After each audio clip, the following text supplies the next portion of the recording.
de la CUFIN de B a la CUFIN de A.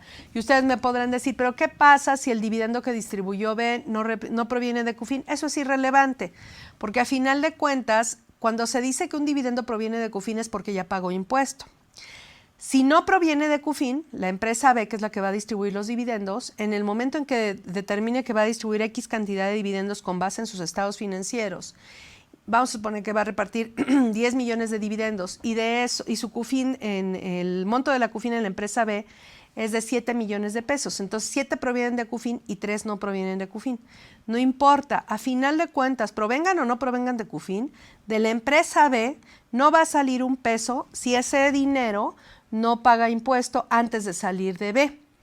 Entonces, cuando B va a sacar los 10 millones de pesos, 7 ya pagaron impuesto y no va a pagar impuesto en ese momento. Pero los 3 restantes tienen que pagar impuesto en el momento en el que B pretenda distribuir esos dividendos. Entonces, cuando B reparte esos 3 que no provienen de CUFIN, calcula y paga el impuesto, y de tal forma que los 10 millones, cada uno de los 10 millones de pesos que llegan a los accionistas de B, cada uno de esos 10 millones de pesos ya habrán pagado impuesto. Unos vía declaración anual, conforme B fue presentando su declaración anual, y esas utilidades que ya pagaron impuestos las fue sumando a la cuenta de utilidad fiscal neta. Pero los otros 3 millones que por X o Y circunstancias son utilidades que ya se habían dado contablemente, pero no habían pagado impuesto sobre la renta, esos 3 millones van a pagar impuesto en el momento en que salgan de la empresa B, y todo lo que llega a los accionistas de B, los 10 millones en su conjunto, habrán pagado entonces el impuesto. Entonces, por eso es que digo que en ese caso pues es irrelevante, porque cada peso de dividendo que llega al bolsillo o de una persona física o de una persona moral son utilidades que ya pagaron el impuesto sobre la renta corporativo. ¿A qué me refiero con el impuesto sobre la renta corporativo? El 30% de impuesto que establece la ley del ISR en el artículo 9. Bueno, entonces los dividendos de una persona moral a otra no son ingresos y se transfieren cuenta de utilidad fiscal neta siempre y cuando ambas sean mexicanas. ¿Y qué pasaría si la empresa que cobra el dividendo, que está en México, lo cobra del extranjero? Ese es diferente. Si la empresa que cobra el dividendo lo cobra del extranjero, entonces el dividendo sí es ingreso en términos del artículo 18 de la Ley del Impuesto sobre la Renta, que establece que se consideran ingresos para las personas morales, además de lo que establezca la ley en cualquier otro artículo, el listado que viene en el artículo 18. Y cuando uno se va a la ley en su conjunto, encuentra uno en el artículo 142, fracción quinta, que van a decir ustedes, ¿y por qué se va al 142 si es un título si el 142 está en el título de personas físicas y me está hablando de los ingresos de una persona moral? Bueno, ¿por qué me voy al 142? Porque el 118 así lo establece. Que se va a considerar ingreso de las personas morales, además del listado que viene en el artículo 18, cualquier otro ingreso que venga en cualquier otro artículo de la ley. Y en ese caso, el 142 no dice que sea un ingreso específico o único para las personas físicas, como sí lo dice el 140, que hablando de dividendos provenientes de una persona moral residente en México, dice que ese concepto de ingreso solo les aplica a las personas físicas. Eso lo dice el artículo 140, que dice las personas físicas acumularán a sus ingresos los dividendos percibidos de personas morales residentes en México. ¿Por qué hace esa distinción? Porque ese 140 no le aplica a las personas morales. ¿Por qué no le aplica a las personas morales? Porque en el artículo 16, si no me recuerdo el último párrafo, dice que las personas morales no van a considerar como ingresos los dividendos percibidos de otras personas morales residentes en México. Ahora, pero si el dividendo viene del extranjero, entonces, con base en el 142, que es un artículo que aplica a personas físicas o personas morales como lista de conceptos que son ingresos, en el 142, fracción quinta, dice que se van a considerar ingresos los dividendos que se perciban del extranjero. Ajá. Incluso si hay un reembolso de capital de una persona extranjera, también se consideraría, se acumularía la parte correspondiente en términos del 142 como ingreso para efectos del ISR. Entonces, si es de persona moral residente en México, la persona moral que cobra el dividendo lo va a considerar un incremento a su CUFIN. Si es un dividendo que proviene del extranjero, de una persona moral extranjera, sí lo va a considerar como ingreso y obviamente va a estar como ingreso menos deducciones, nos va a dar la base del impuesto para su declaración anual, ¿sí? Bueno, ahora, ¿qué pasa desde el punto de vista contable cuando una persona moral cobra dividendos? Bueno, cuando una persona moral cobra dividendos es porque es dueña de acciones. Y entonces, si es dueña de acciones, pues podemos llegar hasta la consolidación de estados financieros si realmente tiene por cierto control dentro de la empresa de la que es de aquella que emitió las acciones que posee, de su subsidiaria. Pero si la inversión en acciones no es una inversión pues, que le permita tener control sobre la emisora de las acciones, entonces tiene que contabilizar esas acciones como una inversión en acciones de carácter permanente.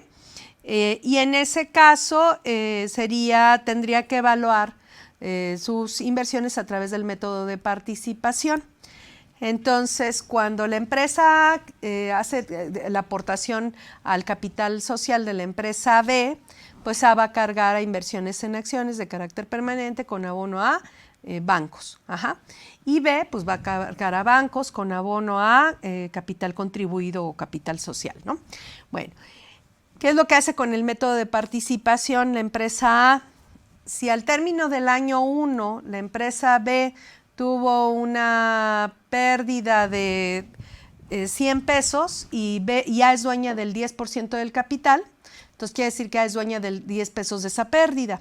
Entonces va a cargar a a resultados la pérdida por participaciones subsidiarias, o en este caso no subsidiaria, pero bueno, pérdida por participaciones asociadas, 10 pesos, con abono a inversiones de carácter permanente, 10 pesos. Entonces su inversión en acciones bajó de valor por la pérdida.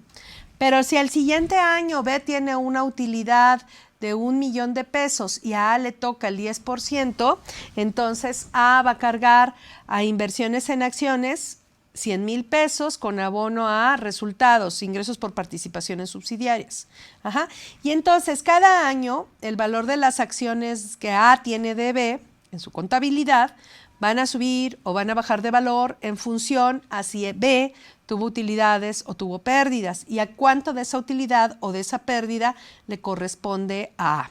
¿Sí?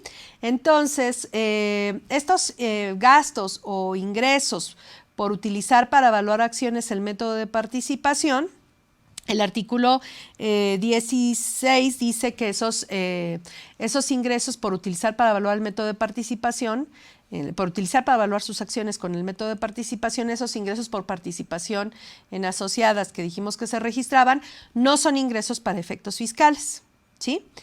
Entonces ahí no hay pago de impuesto. Bueno, cuando la empresa B decreta el pago de dividendos, ¿qué asiento contable va a hacer la empresa A? La empresa A va a cargar a bancos con abono a inversiones de carácter permanente, inversiones en acciones de carácter permanente. ¿Por qué? Porque ahora está convirtiendo en pesos todo ese incremento de valor que les fue registrando a las acciones conforme B iba generando esas utilidades. Entonces, el dividendo no pasa tampoco contablemente por ingresos. El dividendo es un cargo a bancos con una disminución a las inversiones en acciones. Entonces, ni contable ni fiscalmente, por lo menos hablando de una inversión en una persona moral residente en México, ni contable ni fiscalmente estamos hablando de que ese dividendo cobrado pase por resultados, sino pasa más bien por bancos y por el activo, en el caso de las inversiones en acciones, ¿sí? Bueno, Entonces tenemos que la CUFIN sube con la utilidad fiscal neta positiva de cada año, baja con la utilidad fiscal neta negativa de cada año, sube con los dividendos cobrados, baja con los dividendos pagados. Cuando una persona moral distribuye dividendos a sus accionistas, pues tiene que disminuir su cuenta de utilidad fiscal neta. Puede haber utilidades hablamos de dividendos y de utilidades distribuidas. Las utilidades distribuidas se dan cuando hay un reembolso de capital o una liquidación de sociedades. Entonces, una persona moral puede cobrar dividendos o puede cobrar utilidades distribuidas en un reembolso de capital. Y en ese caso, esas utilidades distribuidas pues suben el valor de la CUFIN, o si ella es la que reduce su capital, pues baja la reducción, baja el monto de la cuenta de utilidad fiscal neta, ¿no? Entonces, eso es lo que establece esta disposición. Bueno, ¿qué más forma parte de la CUFIN? También forma parte de la CUFIN los ingresos, dividendos o utilidades sujetos a regímenes fiscales preferentes que hayan pagado ISR en México con base en el artículo 177 de la Ley del Impuesto sobre la Renta. ¿Esto qué significa? Que en este caso tenemos, ¿cómo se llama? Tenemos, vamos a suponer, la empresa A mexicana invierte en el capital social de la empresa X extranjera. Si X reside en un país que no es considerado paraíso fiscal, entonces en ese caso A pues simplemente va a registrar esa inversión en acciones en su activo, cargo de inversiones en acciones con abono a bancos, y no va a tener que hacer nada desde el punto de vista fiscal, sino hasta el momento en que la empresa X reparta dividendos, pues bueno, cuando llegue el dinero a México lo va a acumular como ingreso, ya lo dijimos, va a tener que calcular el impuesto. Si ya pagó impuestos sobre la renta, esa utilidad que está cobrando vía dividendos, ya pagó impuestos sobre la renta en el extranjero, pues va a tener derecho a acreditar ese ISR pagado en el extranjero en México. Hasta ahí no hay problema. La cosa cambia cuando la empresa X esté sujeta a una legislación de paraíso fiscal, a una legislación de un régimen fiscal preferente. Si la empresa X está sujeta a una legislación de paraíso fiscal, entonces hay un castigo para la empresa mexicana que es accionista de esta empresa extranjera. ¿En qué consiste ese castigo? El castigo es que por el hecho de ser una entidad sujeta, la empresa subsidiaria o la sociedad en la que invirtió, por el hecho de ser una entidad sujeta a una legislación de paraíso fiscal, el artículo 177 de la ley del ISR lo que dice es que la empresa mexicana va a tener que estar pagando el ISR en México a la tasa del 30% sobre la parte de la utilidad que le vaya correspondiendo año con año, que le corresponda año con año de la empresa X extranjera. Es decir, no se va a esperar hasta que X reparta dividendos a sus accionistas. Va a tener que anticipar el pago del impuesto año con año. En la medida en que se va generando esa utilidad, va a tener que anticipar el pago del impuesto. ¿Sí? Entonces, ¿cómo va a ser el pago? ¿Cómo va a ser el cálculo y pago del impuesto? Bueno, lo que establece la ley del ISR en el 177 es que si la empresa mexicana tiene a disposición del fisco mexicano la contabilidad de la empresa extranjera, entonces la empresa mexicana va a pagar el impuesto sobre lo que sería en México el resultado fiscal. Fíjense cómo vamos a aplicar la ley mexicana al cálculo del impuesto de una utilidad, de la parte de la utilidad que nos toca de una empresa extranjera, ¿sí? Entonces, en ese caso, lo que tiene que hacer la empresa mexicana es tener la contabilidad a disposición del fisco mexicano, si eso es posible, y estar pagando impuestos sobre la renta en México a la tasa del 30% sobre el resultado fiscal de la empresa extranjera, de la X. Ajá.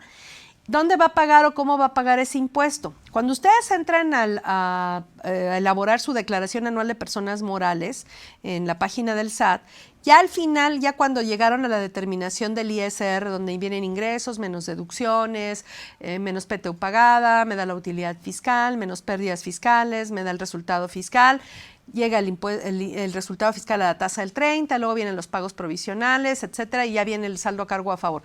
Por esa parte, abajito de eso, está un renglón para pagar el ISR de ingresos sujetos a regímenes fiscales preferentes.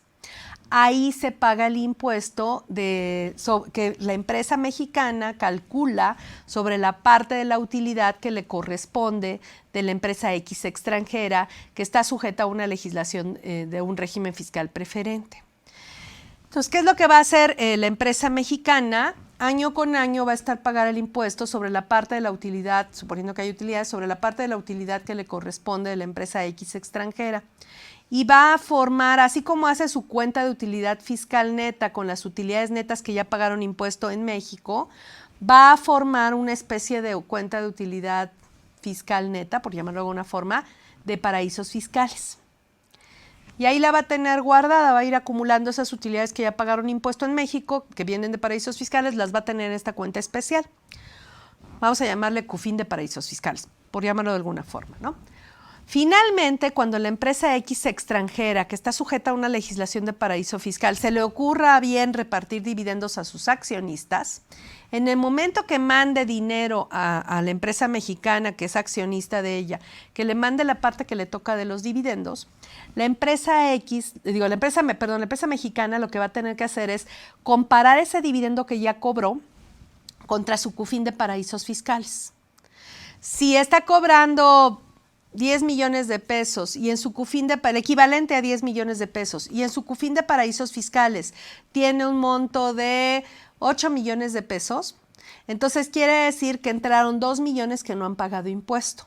En ese momento tiene que pagar el impuesto al 30%, etcétera, ¿no? Con el factor de piramidación, etcétera. Paga el impuesto y entonces, como ya todo el dinero que entró a México ya pagó el impuesto sobre la renta en México y está en México ese dinero, entonces en ese momento se hace una transferencia de la CUFIN de paraísos fiscales a la CUFIN mexicana. ¿Sí? Y eso es lo que establece en este caso, que forma parte de la CUFIN, los ingresos, dividendos o utilidades sujetos a regímenes fiscales preferentes que ya pagaron impuestos sobre la renta en México en términos del artículo 177 de la ley. Entonces eso es lo que también incrementa la CUFIN y eso se les olvida mucho a los legisladores, se les olvida esa partida. Bueno, y tenemos también esta cuenta se actualiza para efectos de ir llevando su saldo y se actualiza en 3 momentos, el que ocurra primero cada año, cuando se cobran dividendos, cuando se pagan dividendos o al cierre del ejercicio para presentar la declaración anual, lo que ocurra primero. Si en el año no hubo cobro de dividendos ni pago de dividendos, pues hay que actualizar el saldo por lo menos al cierre del ejercicio para presentar la declaración anual. Si en mayo hubo un cobro de dividendos, hay que actualizar el saldo a mayo para sumar el cobro de los dividendos. Si en octubre hubo un pago de dividendos, hay que actualizar el saldo desde la última vez que se actualizó al mes de octubre para restarle los dividendos pagados y determinar correctamente el saldo. ¿Sí? Entonces, en ese caso, ya dijimos, bueno, ya lo mencionamos para la CUCA, pasaría lo mismo para la cuenta de utilidad fiscal neta. En realidad, la actualización es una conversión del saldo a pesos de poder adquisitivo de la fecha de estos 3 eventos, cobro de dividendos o utilidades, pago de dividendos o utilidades distribuidas o cierre del ejercicio, lo que ocurra primero. ¿Sí?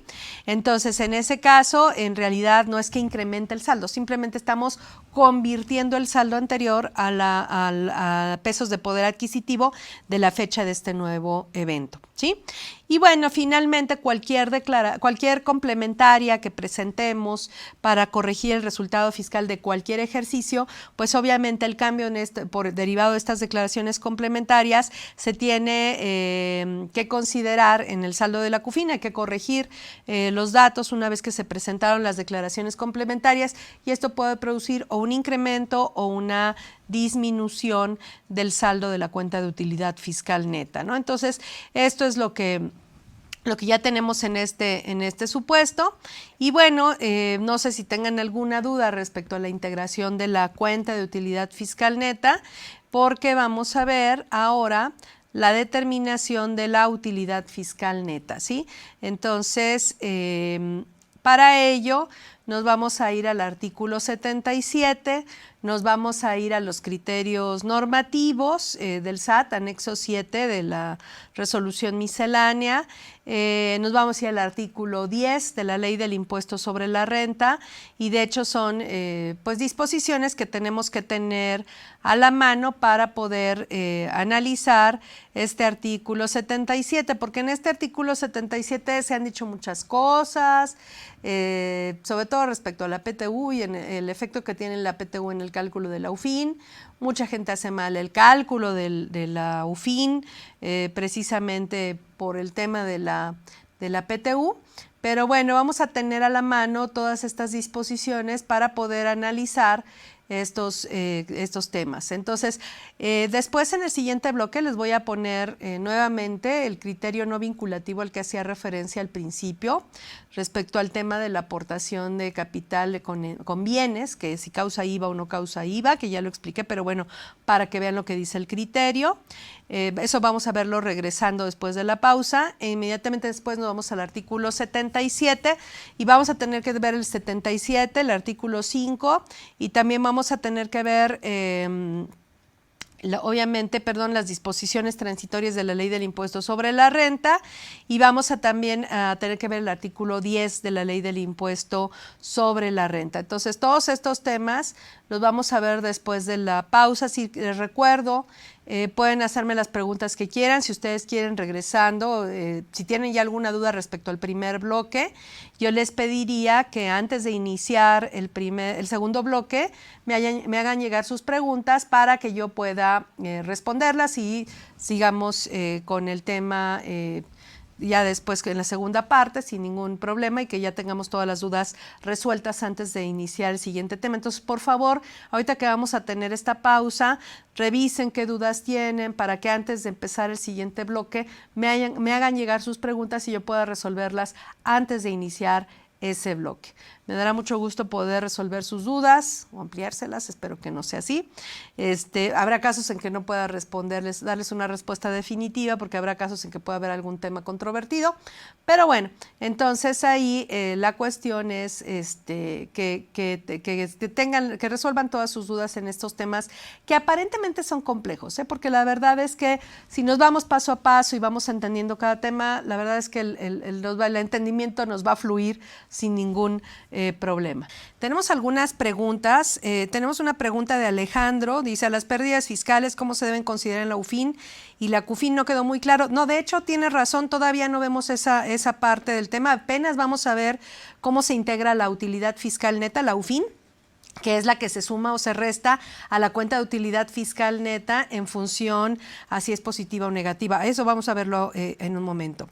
Buenos días, otra pregunta. Dice, una consulta sobre el curso de dividendos. Soy una empresa mexicana, tengo 99% capital americano, nos constituimos solo con 10,000.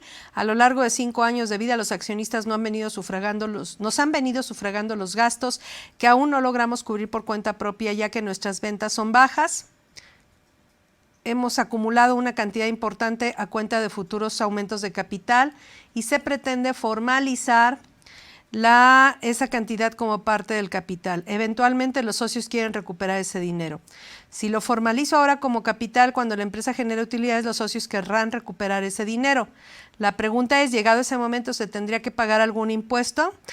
Esa sería otra pregunta. Aquí en realidad, obviamente al ser aportación de capital, pues no, seguramente por las utilidades o pérdidas que tienen en este momento, que han tenido hasta este momento, que aparentemente son más pérdidas, pues en general este capital contable pues ya no existe, porque en realidad el capital social debe ser, supongo, absorbido por las pérdidas. Eso me gustaría que lo aclararan. En todo caso, más bien a lo mejor si la entidad tiene pérdidas, pues a lo mejor ya entró en una causal de disolución.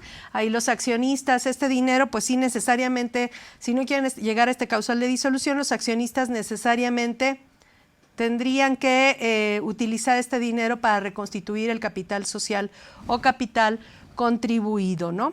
Entonces, esto es por una parte. Dice, si se pretende formalizar esa parte como capital y eventualmente los socios quieren recuperar el dinero. Si lo toman como aportación de capital, obviamente van a entrar a la cuenta de capital de aportación y les aplicaría en el caso de que quisieran recuperar su dinero y lo quisieran recuperar vía reembolso de capital, pues les aplicaría los temas el cálculo que vamos a ver más adelante.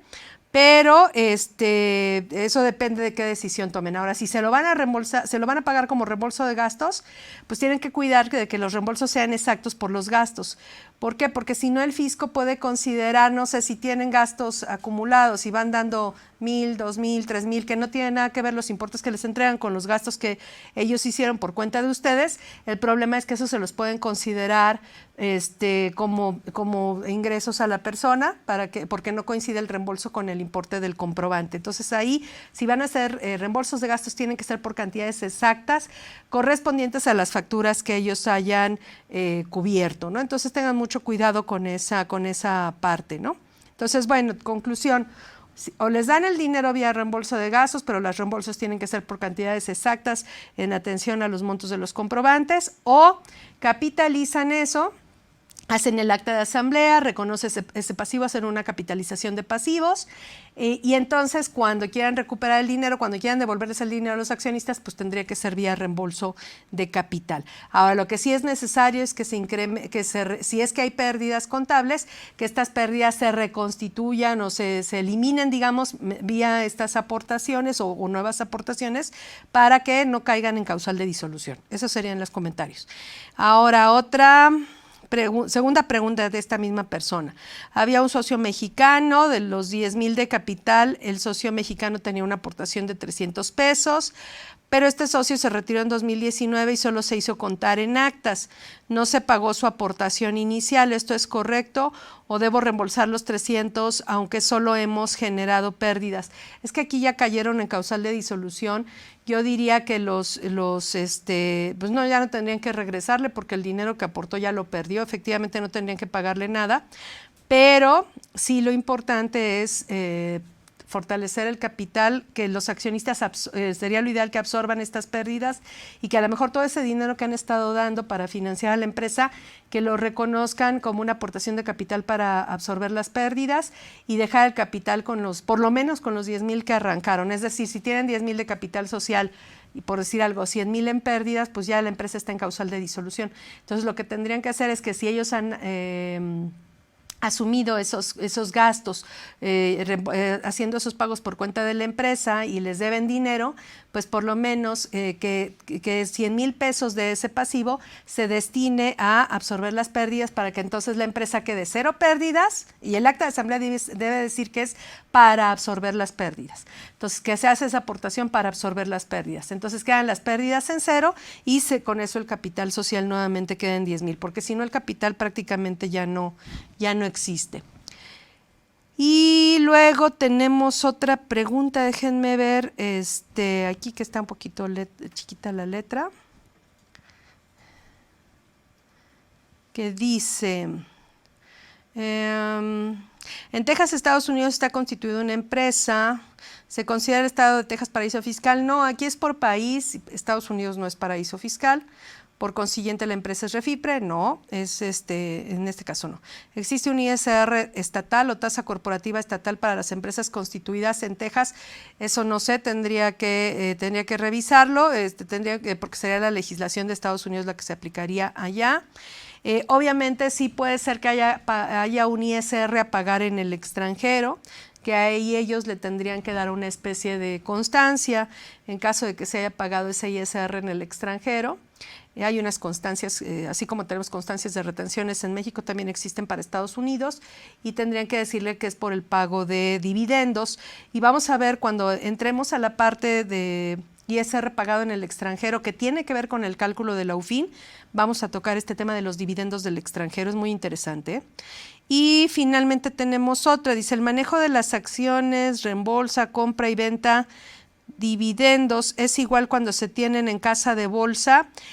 En casa de bolsa hay que tener cuidado porque en personas físicas el artículo 129 de la Ley del Impuesto sobre la Renta establece el manejo de las operaciones de acciones que cotizan en bolsa, y ahí lo que establece el artículo 129 para personas físicas que son las dueñas de las acciones, lo que establece es que es un régimen de impuesto definitivo, es decir, al final del año el intermediario tiene que dar una constancia de cuáles son las ganancias o las pérdidas en la venta de acciones. Suponiendo que tengan 100,000 pesos de ganancia y 80,000 pesos de pérdida, el neto son 20,000, y sobre ese neto en la declaración anual se paga el 10% de impuesto definitivo. O sea, la ganancia en venta de acciones que cotizan en bolsa para los accionistas personas físicas son acciones que son se paga impuesto a una tasa definitiva del 10% sobre las ganancias netas. Y es un impuesto que se paga en la declaración anual de personas físicas, pero no sé si usted recuerde que cuando uno entra a presentar la declaración anual de personas físicas y le dicen qué tipo de ingresos tuvo, le preguntan si tuvo enajenación de acciones que cotizan en bolsa. Si